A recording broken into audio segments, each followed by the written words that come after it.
Hi everyone. Today we will be discussing about a new topic, that is Garud portal.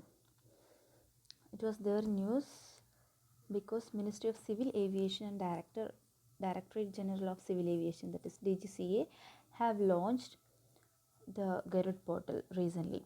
So it was launched by Ministry of Civil Aviation as well as Director General of Civil Aviation. Okay, that is DGCA.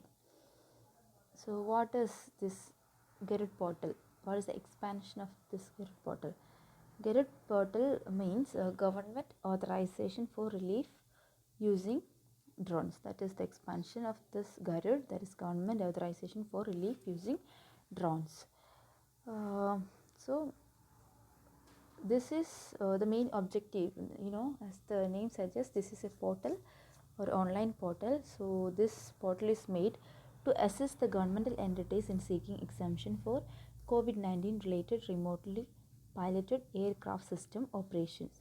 So you'll be knowing that during this COVID-19 spread and lockdown uh, activities, uh, various government has been deploying drones to monitor whether people are obeying this lockdown uh, restrictions or not.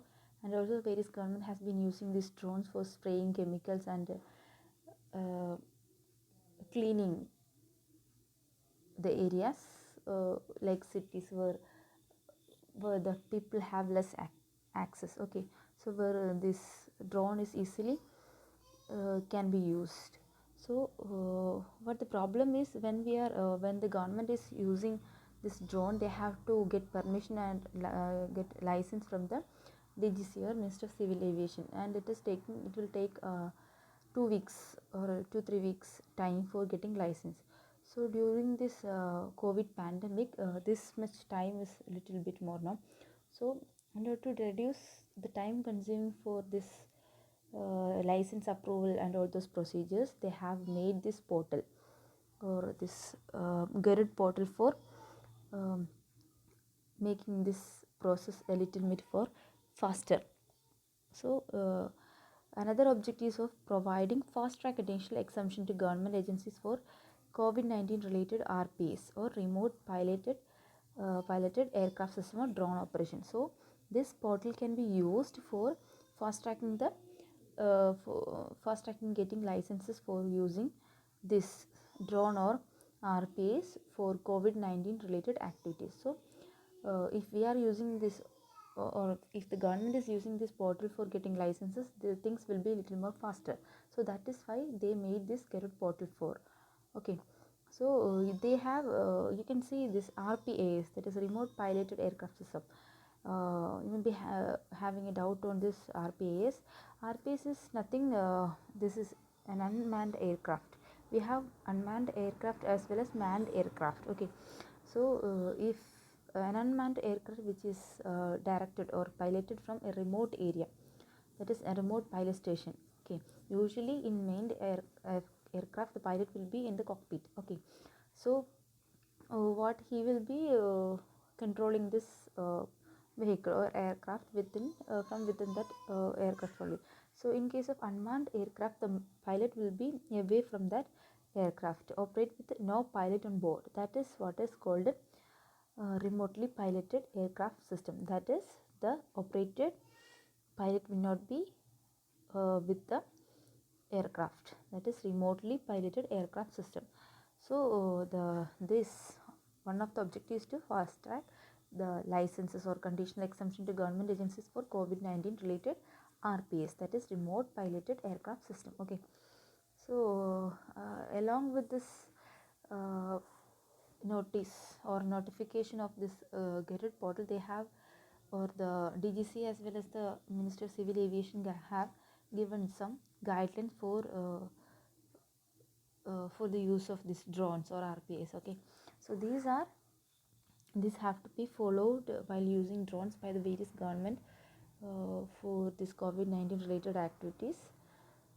So when they are using, they have to follow this kind of guidelines. Okay, like they should, one of that is they should have a unique identification number or UIN, or drone acknowledgement number or DAN, which is usually issued by DGCA. Okay, so every drone used by the government must have the UID, UIN, that is Unified Identification Number, or DAN, that is Drone Acknowledgement Number.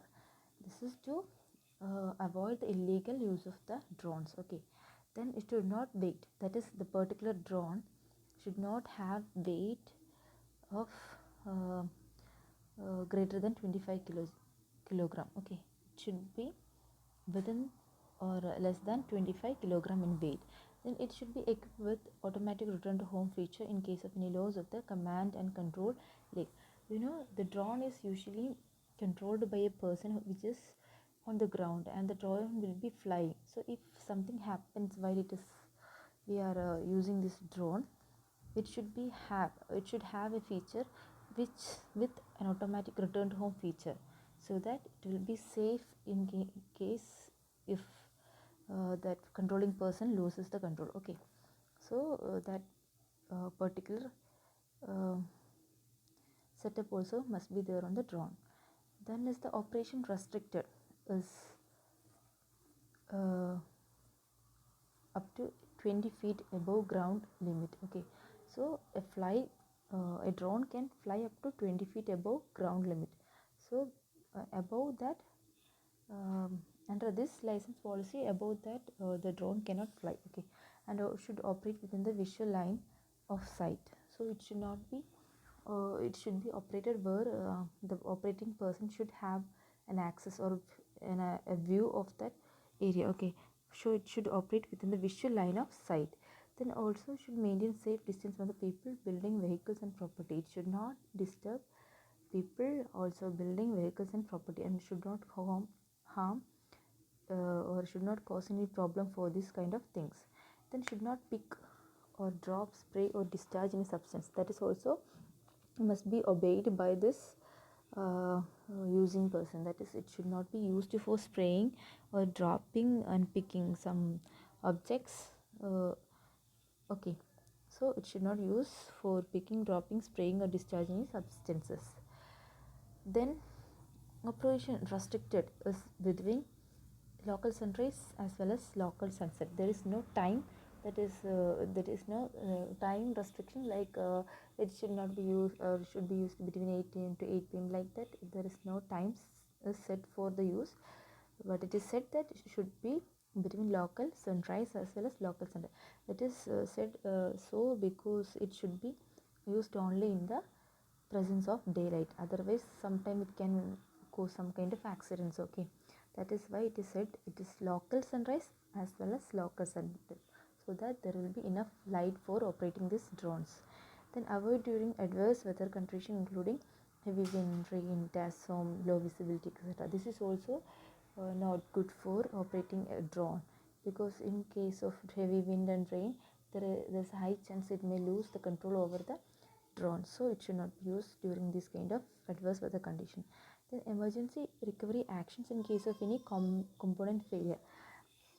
So if something goes wrong with this thing, it should have emergency recovery options, so that you can get control over this drones. Okay, then terminate immediately when battery reserve is reduced to 15 minutes. So you may be knowing that this drone will be functioning with the backup of battery. So when it is showing that there is only backup of 15 minutes of battery life, then it should terminate immediately, otherwise it will cause some kind of accidents somewhere.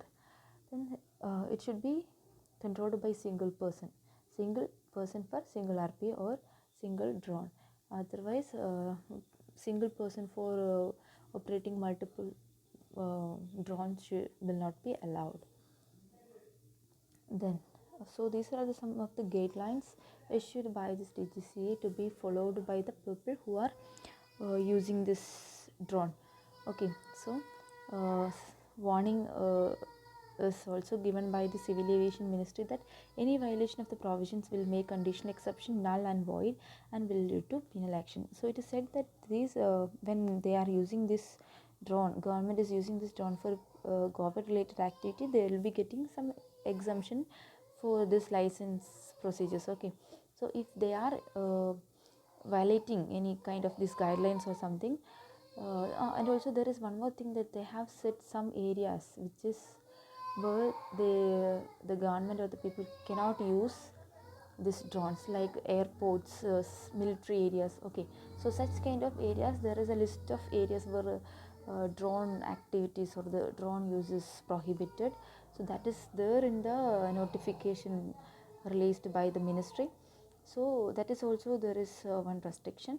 So regarding all these things and guidelines, Civil Aviation Ministry has warned that any violation of this provision will make conditional exemption null and void and will lead to penal action. So if there is any kind of violation is happening, definitely it will have penalties, as well as the condition exception will go null and void. So that's all about the topic. Thank you.